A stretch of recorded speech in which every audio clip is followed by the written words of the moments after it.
کری توبہ توبہ۔ حالانکہ ساڈا ماضی درخشاں،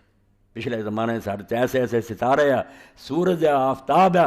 جنہاں دی نیکی اجے بھی مد بنی گئی۔ انہاں چ ایک دا واقعہ ہے کہ سلطنت نو کتنا جتی دی نوک نہ ٹھڑکاؤندی۔ کوئی مسلمان ایسا نہیں تہاڈے چوں جڑا حضرت شیخ عبد القادر جیلانی رحمۃ اللہ علیہ نہیں جان، پیران پیر، شیخ الشیوخ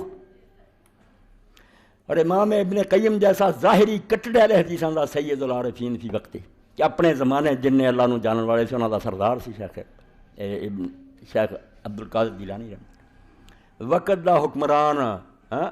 حکمران بھی نہیں کوئی ضلع جا مل کے بیٹھا، پوری سلطنت مسلمانوں دی دے قبضے، خلیفہ برائے نام عباسی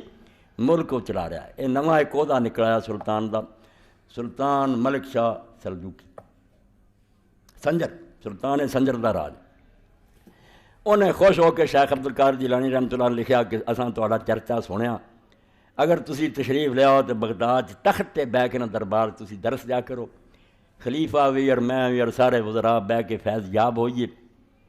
بڑی پیشکش سی تے ہے بھی دین دے کم، مگر شیخ انہاں جالاں سمجھ دے سی حکومتاں جڑیاں انہاں نوں ایڈا درس دواؤن دی لوڑ نہیں ہونی، کابینہ تے عالم نوں قابو کرنا چاہندے اور وہ ذریعے چاہتے لوگوں کو بیوقوف بنایا جائے کہ فلانا ایڈا نیک عالم سارے کو آؤں انہوں اگے سائن بورڈ بنانا چاہتا۔ شیخ نے جواب کی لکھیا، اے آخر ہے میرے خطبے دا، کہ جنہوں نے دنیا نو حقیر جانیا کہ تخت و تاج کچھ نہیں، ہوں اس گل نو سمجھنے ضروری بھی ملک شاہ وہ سلطان سنجر جس حکومت تے راج کرتا سی وہ ملک کے نیم روز اخواندی، جویں اسی کدی کسی زمانے پڑھتے سی کہ برطانیہ دی سلطنت سورج غروب نہیں ہوندا، وہ اینی تو نہیں سی مگر ادھی دنیا ملک کے نیم روز کہ سورج ادھا دن وہ بادشاہی تے چلتا سی، ایڈی وڈی حکمرانی۔ تو شیخ نے لکھا رحمۃ اللہ علیہ، آپ نے فرمایا گل سن ملک شاہ سلطان سنجر، جے میرے دل چوں چترے سنجری رخے بختم سے آباد، در دل اگر بود حوث ملک سنجرم۔ یہ بڑا وڈا دل چاہیے جڑے اللہ نہ پیار رکھے وہ جی سلطنت ٹھوکر مار سکے۔ کیا میرے دل اگر کدی یہ خیال بھی آیا ہوئے نا کہ سلطان سنجر دی بادشاہی رب مینوں دے دے تے میری بد دعا ہے جویں تیرے تخت دا چھتر جڑا نا کالا اتنے جڑی چھتری تانی سی سیاہ رنگ دی، کہنے لگے جویں تیرا چھتر کالا رب میرا نصیبہ اداں ہی سیاہ کر دے۔ تو مینوں تختے بہن دا نا مینوں یہ خیال بھی آیا ہوئے نا تیری بادشاہی چوں چترے سنجری رخے بختم سے آباد، در دل اگر بود حوث ملک سنجرم۔ تے دسیا کہڑی گلوں میں نہیں لیندا جی اسی قدر نہیں کرتے،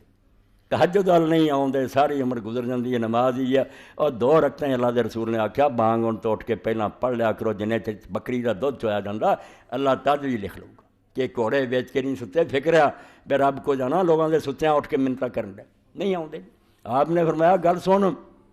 زانگاہ کے یافتم خبر از ملک نیم شب، وہ دی نیم روز سی دن، یہ نیم شب ادھی رات دی تہجد۔ انہوں نے کہا جدوں دی سلطان ادھی رات دی بادشاہی دا راز لب گیا نا کہ اسے دنیا ستی ہوندی، رب ہوندا یا بندہ ہوندا۔ زانگاہ کے یافتم خبر از ملک نیم شب،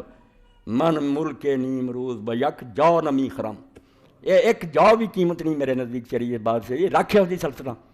تانوں کی پتہ جدو اسی رب نہ ہم کرام انہیں کی ملتا، مگر یہ سارا سودا ایمان اور یقین دا، جے اللہ دے رسول دی زبان تے اعتبار نہیں تے دین پائی کسے شاید نہ نہیں، اس یقین نو پختہ کرو۔ یہ روزے بھی 30 دن یہ مشق ہوئی ہے، نہ رب دسدا نہ رسول ایسے، مگر اسی اعتبار کر کے پختے کٹتے ہیں، بے وعدے سچے ہیں۔ یہ ہن گواہ نہ بیو، سنبھال کے رکھو، ایک کمائی جڑی 30 دناں ہونی ہے، انشاءاللہ دنیا اور آخرت دی کامیابی اور سرخروئی دا مجدہ۔ وآخر